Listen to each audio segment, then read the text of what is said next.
পীর খাজা মঈনুদ্দিন চিশতি রহমতুল্লাহ আলাইহি তিনি যখন দাওয়াতি কাজ করতেছিলেন, দাওয়াতি কাজ করে তার আদর্শ পরে কালেমা তাইয়্যিবার আওয়াজের পক্ষে থেকে আমার ভাইয়েরা অসংখ্য মানুষ ইসলামের দিকে, দ্বীনের দিকে যখন দীক্ষিত হতে লাগলো, আমার ভাইয়েরা এদিকে রাষ্ট্র সরকার তদানীন্তন রাষ্ট্রীয় পাওয়ার ছিল পৃথ্বীরাজ, কি ছিল না?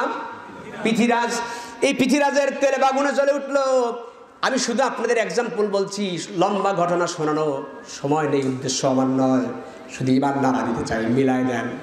মিলায় দেন যে পীরকে কি অবস্থা করেছে লক্ষ্য করেন আমার ভাইয়েরা। বিশাল জনতাকে বলছি ভাইরা ভাইয়েরা, এই পৃথ্বীরাজ তিনি হলেন তাকি পৃথ্বীরাজের কাছে দূত পাঠাই দিয়ে, পৃথ্বীরাজের দূত পাঠাই দিল ওই মঈনুদ্দিন চিশতি রহমতুল্লাহ আলাইহির কাছে।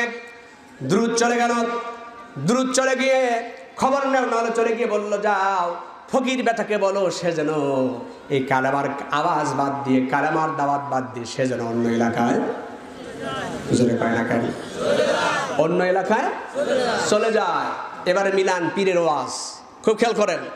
আমি কিন্তু ব্যক্তিগতভাবে হক্কানি পীর মাশায়েখ বিরোধী নই, মোটেও না। যারা আল্লাহর গোলাম কোরআন সুন্নাহকে সামনে নিয়ে যে হক্কানি পীর মাশায়েখগণ সামনে এগিয়ে যাচ্ছেন, ওয়েলকাম, সালাম তাদের জন্য। আল্লাহ তাদের নেক হায়াতকে দারাজ করুক। সব ওলামা হযরতকে আল্লাহ রাব্বুল আলামিন এক এবং নেক বানায় দিন, আর জোরে করেন আল্লাহুম্মা আমিন। কিন্তু এবারে হলোটা কি দেখেন, পৃথ্বীরাজের এই দ্রুত চলে গেল হচ্ছে কার কাছে? ওয়াজ কি শুনতেছেন বলেন তো দেখি একটু?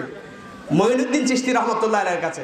তো যাওয়ার পরে তিনি বললেন, পৃথ্বীরাজ আপনাকে বলেছে আল্লাহর এই জমিন ছেড়ে, এই জমিন ছেড়ে, পৃথ্বীরাজের এই এরিয়া ছেড়ে আপনাকে অন্যত্র গিয়ে দাওয়াতি কাজ করতে বলছে। এই এলাকায় আপনার থাকা নিষেধ, এলাকায় আপনার থাকা নিষেধ। পৃথ্বীরাজ এবারে কি বললেন, পীর সাহেব কি বললেন দেখেন।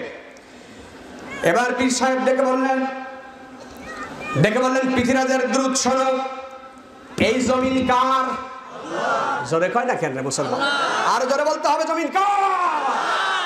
এই জমিন কার? পৃথ্বীরাজ ডেকে বললেন, এই জমিন আল্লাহর। আল্লাহর জমিনে আল্লাহর তাওহীদের কথা চলবে, বিশ্ব নবীর সালাতের সাক্ষ্যের কথা চলবে, কালেমার আওয়াজ চলবে। সুবহানাল্লাহ বলেন। পৃথ্বীরাজকে ডেকে বলেন, দ্রুতকে ডেকে বলেন, যাও তোমার দ্রুত, তুমি দ্রুত হয়ে তোমার রাষ্ট্র সরকারকে বলে দাও, আমি তোমাদেরকে বলছি শোনো। ও পৃথ্বীরাজের লোক, পৃথ্বীরাজকে গিয়ে বলো, আল্লাহর কালেমার আওয়াজ, জমিন যার শাসন চলবে তার, হুকুম চলবে তার, জমিন যার দাওয়াত চলবে তার, ঠিক কিনা? জমিন যার দাওয়াত চলবে তার, জমিন যার আওয়াজ চলবে তার। জোরে কন্না আল্লাহু আকবার, আর জোরে বলুন সকলে আল্লাহু আকবার।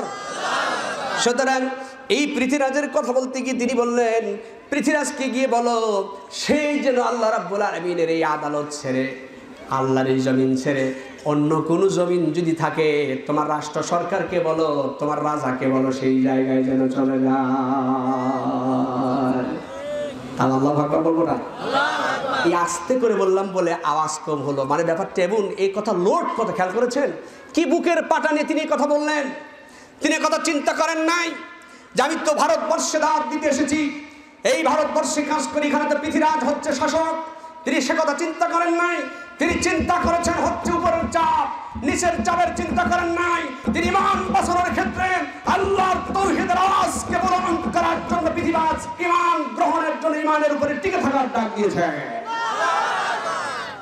এজন্য এখনো কিছু আল্লাহর গোলাম এই মঈনুদ্দিন চিশতি রহমতুল্লাহ আলাইহির মতো হক যারা বোঝে, দ্বীনের কথাও বলে, জুব্বাও পরে, সবই পরে, সুন্নতি লিবাসেও থাকে, সব করে, সব আমল সুন্নতি থেকেও আল্লাহর দ্বীনের জন্য জীবন দেওয়ার জন্য প্রস্তুত হয়ে যাওয়া। কথা বলেন কেন? এজন্য আমাদের বাসনা থাকতে হবে, আমার একটা দোয়া কবুল করো। আমার সাথে বলেন তো একটু, আমার একটা দোয়া কবুল করো ও গো দয়াময়। তোমার পথে চলতে গিয়ে, তোমার কথা বলতে গিয়ে মরণ যেন হয় আমার। তোমার কথা বলতে গিয়ে, তোমার কোরআন বলতে গিয়ে মরণ যেন হয়।